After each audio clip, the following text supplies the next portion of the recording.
Questions from the audience? Any question you'd like to ask? Different topic? Go ahead. I would just say, we don't have a half an hour, but when you tease us by saying these changes that are coming in the Vancouver real estate market based on the foreign money, could you give us a few juicy... Well, I'll give you the anecdote. So, and Ali knows this based on him doing master developments, right? So you go to downtown Vancouver and you get a big developer like Boza. And Boza's a big, great Italian developers, do a ton of high-rises, have been doing it for 100 years. And so what do? They basically say, we're going to put these number of towers with this number of units. And then what we're going to do is a ratio of the number of units based on the head count, we think, which are the people who are going to live in those units. We're going to put grocery stores and retail stores and fine dining. Well, it's a bit of a problem because what's happening in Vancouver, when you go up the Seaway and you look at 13 condominium towers, of which most of them are blanked out at night, and that's not because people are out there partying, because no one's in there. They're empty.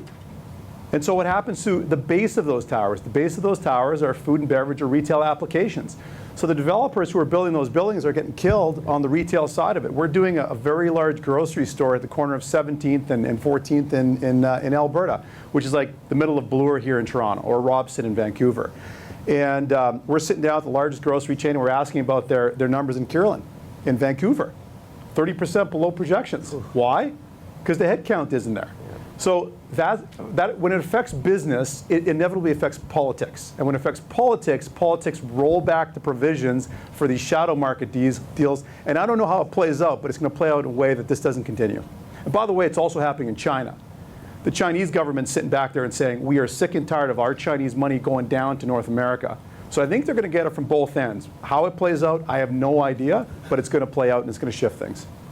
Okay. Well, thank you very much. So just closing comments. So it's really getting down to geopolitical, geography, knowing your demographics, knowing where the world's going, and being on trend. So thank you very much. And I'm sure these gentlemen will answer lots of questions thereafter. Okay. Thank you. Thanks, Angela.